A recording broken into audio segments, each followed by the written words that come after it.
अन्नपूर्णे सदा पूर्णे शंकर प्राण वल्लभी ज्ञान वैराग्य सिद्ध अर्थम भिक्षा देहि च पार्वती। माता च पार्वती देवी पिता देवो महेश्वरा बांध वास भक्ता स्वदेशो भुवंतर प्रेम से बोलिए माता अन्नपूर्णा की जय हो। आज की वीडियो में हम माता अन्नपूर्णा की कथा का श्रवण करेंगे। माता अन्नपूर्णा का व्रत 21 दिनों का रखा जाता है और कई स्थानों पर 17 दिनों का भी इस व्रत को किया जाता है। उसी तरह से इसकी पूजा अर्चना की जाती है जैसे हम बाकी व्रतों में कलश स्थापना चौकी स्थापित करके करते हैं। और इसमें विशेष हमें 17 गांठें बनाकर रखनी होती है, उनकी पूजा अर्चना करनी होती है। और विशेष इसमें अनाज की पूजा की जाती है क्योंकि ये माँ अन्नपूर्णा का व्रत है। और अगर कोई व्रत नहीं करना चाहता है तो वो सादा तरीके से सिर्फ सात्विक भोजन खाकर लहसुन प्याज का त्याग करके इन 17 दिनों में पूजा अर्चना करके माता का कृपार्थी बन सकता है। इस व्रत को धारण करने वाले और ना करने वाले व्यक्ति को भी सुबह शाम दोनों समय माता की पूजा अर्चना करनी चाहिए, धूप दीप अर्पित करने चाहिए और इस कथा का श्रवण करना चाहिए। आइए अब हम कथा सुनाते हैं। एक समय की बात है, काशी में धनंजय नाम का एक व्यक्ति रहता था। उसकी पत्नी का नाम सुलक्षणा था। वैसे तो उसे हर प्रकार का सुख प्राप्त था, लेकिन निर्धनता यानी कि गरीबी ही उसके दुख का कारण था। अब यह दुख उसे हर समय सताता रहता था। एक दिन सुलक्षणा अपने पति से बोली, स्वामी आप कुछ उद्यम करो तो काम चले, इस प्रकार कब तक चलेगा। सुलक्षणा की बात धनंजय के मन में बैठ गई और वह उसी दिन विश्वनाथ शंकर जी को प्रसन्न करने के लिए बैठ गया और कहने लगा, हे देवादिदेव विश्वेश्वर, मुझे पूजा पाठ कुछ नहीं आता, केवल तुम्हारे भरोसे बैठा हूँ। इतनी विनती करके वह 2-3 दिन तक भूखा प्यासा ही बैठा रहा। उसे इस प्रकार बैठा देख भगवान शंकर ने उसके कान में अन्नपूर्णा अन्नपूर्णा अन्नपूर्णा इस प्रकार 3 बार कहा। यह कौन है और क्या यह क्या है, उसे समझ नहीं आया। मंदिर से जाते हुए ब्राह्मणों को देखकर पूछने लगा, पंडित जी अन्नपूर्णा कौन है। ब्राह्मणों ने कहा, तू अन्न छोड़कर बैठा है सो तुझे अन्न की ही बात सूझ रही है, घर जाकर अन्न ग्रहण कर। धनंजय घर गया और सारी बातें उसने अपनी स्त्री से कही।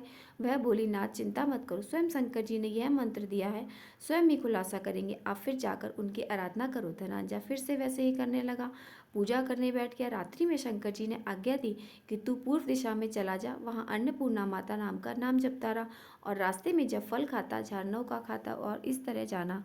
और इसी तरह वो चलता गया और कितने ही दिनों तक चलने के बाद उसे चांदी की चमकती वन की शोभा देखने में आई और सुंदर सरोवर दिखने में लगा और उसके किनारे कितनी ही सुंदर अप्सराएं झुंड बनाकर बैठी थी और एक कथा कहती थी और बाकी सब माँ अन्नपूर्णा इस प्रकार कहती थी। यह अघन मास की उजाली रात थी और आज से ही व्रत का प्रारंभ हुआ था। जिस शब्द की खोज करने वह निकला था वो शब्द उसे वहां सुनने को मिला। धनंजय ने उसके पास जाकर पूछा, हे देवी आप ये क्या करती हो। तब उन सब ने कहा, हम सब माँ अन्नपूर्णा का व्रत करती हैं। अब धनंजय ने पूछा कि इस व्रत को करने से और पूजा करने से क्या होता है, इस व्रत को किसने किया और इस व्रत की विधि क्या है, यह व्रत किस प्रकार का है, कैसे किया जाएगा, यह सब आप मुझे बतलाएं।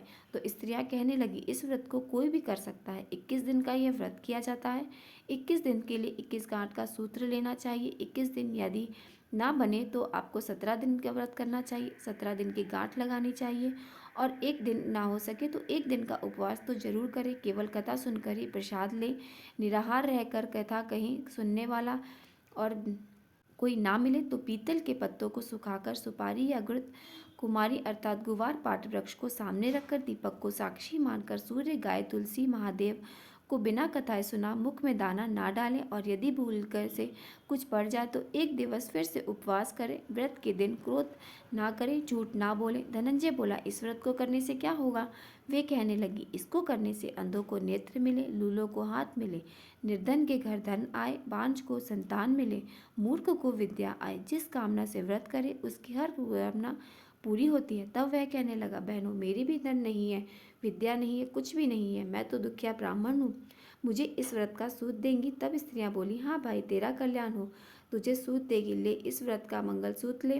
धनंजय ने व्रत किया, व्रत पूरा किया। तभी सरोवर में 21 खंड की सुवर्ण सीढ़ी हीरा मोती जड़ी प्रकट हुई। धनंजय जय अन्नपूर्णा कहता हुआ इस प्रकार कितनी ही सीढ़ियां उतर गया तो क्या देखता है कि करोड़ों सूर्य से प्रकाशमान अन्नपूर्णा माता का मंदिर है। उसके सामने स्वर्ण सिंहासन पर माता अन्नपूर्णा विराजमान है। सामने भिक्षा हेतु भगवान शंकर खड़े हैं।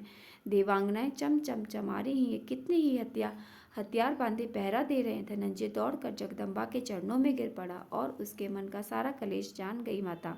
धनंजय कहने लगे, माता आप तो अंतर्यामिनी हो, आपको अपनी दशा क्या बताऊं? माता बोली, मेरा व्रत तुमने किया है, जो सारा संसार तेरा सत्कार करेगा, जाओ।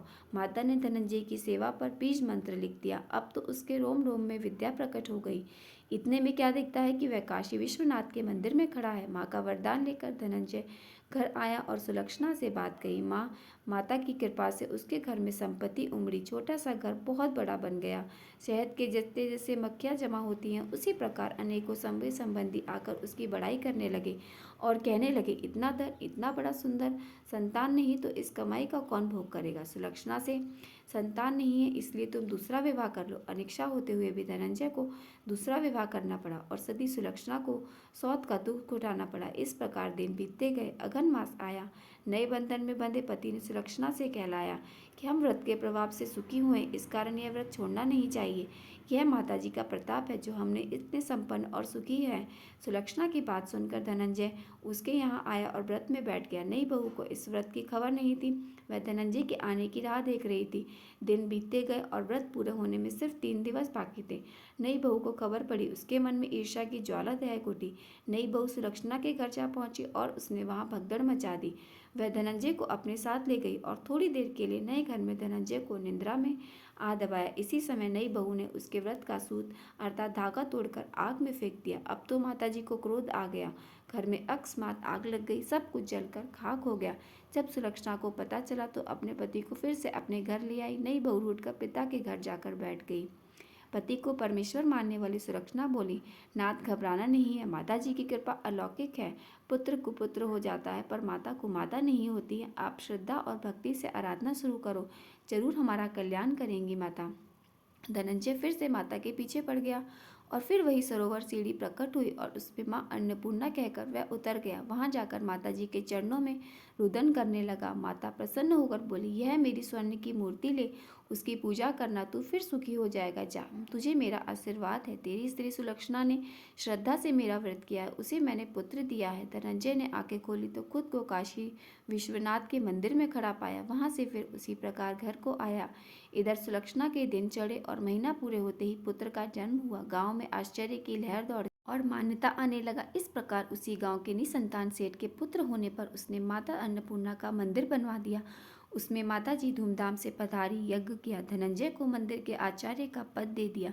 जीविका के लिए मंदिर की दक्षिणा और रहने के लिए बहुत सुंदर भवन दिया। धनंजय अपनी स्त्री पुत्र सहित वहीं रहने लगा। माताजी के चढ़ावे में भरपूर आमदनी होने लगी। उधर नई बहू के पिता के घर का डाका पड़ गया और सब कुछ लुट गया। वे भीख मांगकर पेट भरने लगे। सुलक्षणा ने जब यह सुना तो उन्हें बुलावा भेजा और अलग घर में रख दिया और उनके अन्न वस्त्र का प्रबंध किया। धनंजय, सुलक्षणा, उनका पुत्र माताजी की कृपा से आनंद से रहने लगे। माताजी ने जैसे उनके भंडार भरे वैसे सबके भंडार भरना। अन्नपूर्णा की ये कथा यहाँ पे समाप्त होती है। अब हम दूसरी पौराणिक कथा का श्रवण करेंगे। एक बार पृथ्वी पर अन्न जल का अकाल पड़ गया। जमीन बंजर हो गई। समस्त संसार जीवन में संकट पैदा हो गया। अन्न की कमी से लोग भूखे मरने लगे। इस समस्या का समाधान करने के लिए सभी ने ब्रह्मा और विष्णु की पूजा अर्चना शुरू की और हर जगह त्राही त्राही देकर ऋषियों ने ब्रह्मलोक और वैकुंठ धाम में जाकर इस परेशानी का हाल जानना चाहा। तमाम प्रयासों के बाद भी जब हल नहीं निकला तो देवी देवता भगवान शिव की शरण में जा पहुंचे। इस समस्या के निवारण के लिए वो महादेव जी माता पार्वती के साथ पृथ्वीलोक का भ्रमण करने निकले। भगवान शिव ने पृथ्वीवासियों के लिए भिक्षी का रूप धरा और भिक्षु का रूप धर के माता पार्वती माँ अन्नपूर्णा के रूप में पृथ्वी पर प्रकट हुई और समस्त संसार के कल्याण के लिए भगवान शिव ने माता पार्वती से अर्थात माता अन्नपूर्णा से भिक्षा में अन्न मांगा। यह अन्न जल भोले भंडारी ने पृथ्वीवासियों में वितरित किया। लोगों के भरण पोषण का संकट खत्म हुआ। माता पार्वती जिस दिन मां अन्नपूर्णा के रूप में प्रकट हुई उस दिन माघ मास की पूर्णिमा थी। तभी से इस दिन को देवी अन्नपूर्णा के अवतरण दिवस के रूप में अन्नपूर्णा जयंती के रूप में मनाया जाता है। मां अन्नपूर्णा की तस्वीर में भगवान शिव भिक्षा मांगते हुए नजर आते हैं और देवी अन्नपूर्णा को अन्नदा अर्थात शाकंभरी भी कहते हैं। अन्नपूर्णा जयंती मनाने का लक्ष्य लोगों को धन धान्य का महत्व समझाना है। मान्यता है कि अन्न का अपमान करने से घर की बरकत चली जाती है।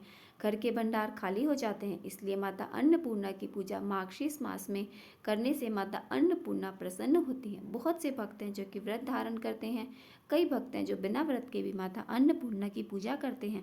अगर आप पूरे 21 या 17 दिनों का अन्नपूर्णा व्रत नहीं कर पाते हैं तो कम से कम अन्नपूर्णा जयंती के दिन माता अन्नपूर्णा की विशेष पूजा अवश्य करनी चाहिए। 17 दिनों का अन्नपूर्णा व्रत धारण करना चाहिए तो 20 दिसंबर 2024 से यानी कि दिन बुधवार से ये व्रत प्रारंभ होगा। आशा करती हूँ आप सभी को आज की वीडियो पसंद आई होगी। ऐसी और कथाएं सुनने के लिए मेरे वीडियो के साथ जुड़े रहिए। बोलिए हर हर महादेव। माता अन्नपूर्णा की जय हो।